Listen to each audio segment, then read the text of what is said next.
عبدالله سوخیف اجازه می‌دهد کمیسر بازی تا اینکه رقابت مذکور آغاز گردد و از مرکز میدان سال با مومین جان مومینوف پرتافت مومین جان مومینوف و اینجا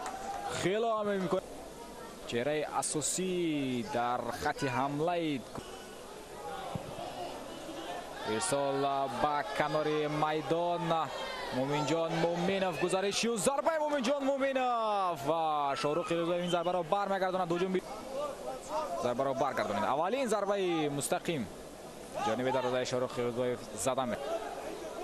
ارسال نرزلو رجبوف از اوت تلاش دارن فوتبالبازان اسخاتا امکانیت برای اکوبیر توراєв اما از نزد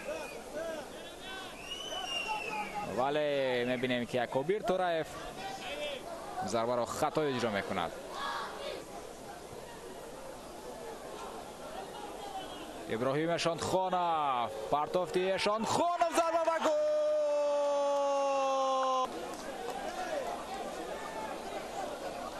میدان بود کسی بر مقابل اکوبیر توراєв خوب بازی کردن نتوانست و این حملگری اسخاتا گل میزند لگیونر اسخاتا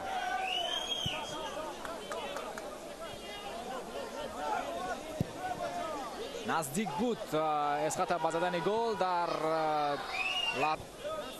شاروخ رضاییف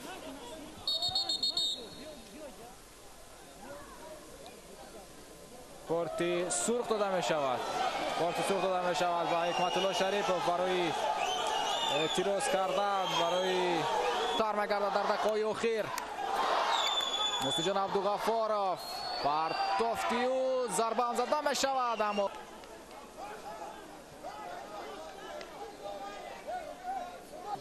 ضربهش صالحов با همراهی محمد سلام زاده ضربه کجا نقطه‌اش ارسالی توپ شاروخ رضاییف با توپ میرسد و امکانات ضربه زنی بود برای بازیگران اسخاتا در قسمت دوم رقابت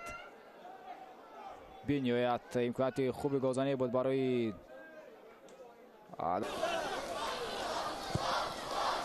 ارسال با محسن جان عبدالغفارov امکانات است برای محمد شریف سعید خوجا ولی کمی هم دیر میکنه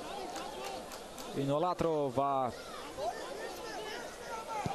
پاس داد اکنون امیرجان سفرov گزارش امیرجان سفرov پاس میدهد به مرکز کی ضربه میزند ضربه و گل میکند و با صدای مخلصان گوش بدید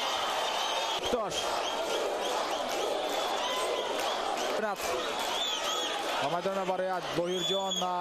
سنگینبویف و اکوبیر توراєв میدان را ترک میکند مؤلف گل اسخاتا از میدان گرفته می شود هجوم را ادامه میدهد محمد سلام زاده باز یک ارسال دیگر ضربه شرف جان صالح خوب ضربه زنی بود برای حملگر کوکتو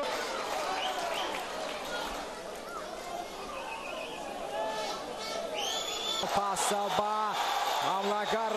محسن جان عبدالغفارov ضربه و گل